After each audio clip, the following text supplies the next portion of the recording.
Mr. Dimitri. Yes. Hi, my name's Dimitri Vlachos, and I'm with Pony Express. Pony Express, PWNIE. I love that spelling. Very clever. Yes. Express.com. And I will say, I've never met a Dimitri that wasn't brilliant. There's something about that name. It's always the scientist guys are Dimitri. Yeah, I'll try not to break that trend. Okay, try not to. That's good. Now, you guys have been on the show before, but for our new listeners, and by the way, we have over 1,000 viewing right now. Tell us what you guys do. So Pony, we're all about IoT security. So helping people understand, it starts with understanding what you actually have in your environment. So we're seeing more and more devices being connected in newer and newer parts of the business. And people usually don't even know they're there. Right. And they're increasing the risks that we're seeing, from just data breaches to actually impacting safety, real revenue impacts, production line impacts. We see a lot of, whether it's healthcare, manufacturing, or a lot of public facilities, things like stadiums, a lot of places where you're seeing more and more connectivity come into parts that weren't there before. Now, this is a huge landscape and very difficult to get a view of it. How do you get a handle on a Fortune 100 company that has 100,000 employees and 75,000 mobile devices floating on? How do you find them? How do you look at it? So just to give you an idea, we're actually in the NOC here at Black Hat providing IoT security. We're the IoT security solution for Black Hat. So. Oh, really? Yeah. So I noticed my phone did not get hacked this year. Yeah, that's right. No, it did last year. Yeah, I'm sure it did. So just to give you a sense, here we have 13 sensors that are deployed across the whole environment. Okay. And we're seeing all types, any mobile, Bluetooth, any types of those devices we're seeing in the airspace. And in the NOC, all those different connections. And what we're really focused on, the way you go after that is you don't just want to say, hey, what are the devices there? Because people aren't deploying IoT to deploy devices. They're deploying them for mission critical purposes. Yeah. So for example, you look here, some of the critical networks are the training facilities. Some of the critical networks are the registration sites, right? Where if those don't work. And so we're really focused on baselining what's there, those critical networks, and then understanding what's coming in the environment that's trying to disrupt those areas, disrupt those critical networks. So that's how we go from a huge environment with tons of devices and tons of data to scoping it down to what's really critical and protecting those critical systems. Now, we're streaming live from Livestream on a wireless connection.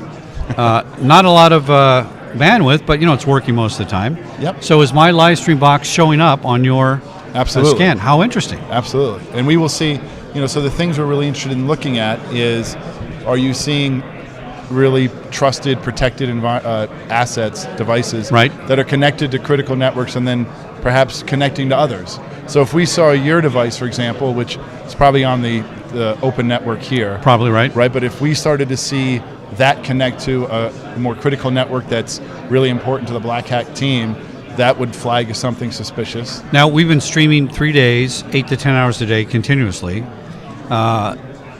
Is that going to pop up on your sensors? Because I'm a high user, see what I mean? Maybe not a malicious user, but... Correct. We will see you as always connected, right, and continually connected and always associated. So we wouldn't view that as suspicious. That's more of the baseline of connectivity that we're seeing in the environment. We would know what type of device that is, the manufacturer, its purpose, what it's doing, but we wouldn't flag it as suspicious unless there is behavioral changes or there's certainly maliciously built, purpose-built devices that if we see those, malicious APs, things of that nature, we would definitely flag those. So if I go get a cookie and somebody hops on there, goes to thewhitehouse.com, we got a little change in the subject matter, and that's not what you think it is, by the way. That might change the subject, and people might say, oh, wait a minute, and maybe that would be different behavior, because that's a malicious site. Yeah, and there's definitely, even going to the White House, it's really... So it's all about what's important to the people who are monitoring this environment. Okay, so they kind of set the rules. They set the rules. So it might be, if you take a regular corporation, they might not care that you're going to White House, right? But they might, if they see you starting to connect to more business critical resources that you shouldn't. Right. That's certainly a change. Why is that? What changed on that device? Cool, huh? Yeah, These guys are cool. Definitely. I mean, on Wall Street, where I spent most of my career, going to that site would definitely set a flag, and it may actually get that person fired. Correct. You mentioned something very interesting, stadium. We talk about the sports industry, entertainment. Think about a stadium with so many people. Almost everyone has one device, all of the vendors. Let's say there's a drone overhead, and that drone is trying to collect IP addresses Would you be able to detect that drone in the Yep. air over the So, stadium? just to give you some flavor, we've detected a number of drones here because Here inside the venue? Yep, because actually up in the innovation district and in up there, they're experimenting, and they're definitely been flying some drones to show some connectivity and some different exercises, and so we detected those drones. But so if you look at stadiums, is a great example of where you have business critical infrastructure. You've got coaching systems, you've got ticketing systems, you've got HVAC, you've got all the building maintenance, and you've got your security systems are all connected now. And by the way, if you and I go to a baseball game or football game, they're providing Wi-Fi, right? Which one are we going to? Well, Patriots, but right. so, but you'll notice there that one of the big parts of a fan experience today is Wi-Fi access. And so how do you make sure we're providing that to the consumer while also protecting those critical infrastructure? And it's the same in healthcare, where you go to health, you're expecting to have Wi-Fi access, but you've got medical devices that are absolutely critical to delivering healthcare. And then in manufacturing, we see you don't have as much as the public side of manufacturing, but you have absolutely critical infrastructure that is more and more connected. And if that goes down, your production goes down. Now, I hope you get tired of this question, but it's one of my favorite questions. The Dark Knight, one of my favorite movies of all time, maybe my favorite movie. Remember at the end, Mr. Fox turns on all the cell phones in Gotham City so he can use them for visuals, and he finds it.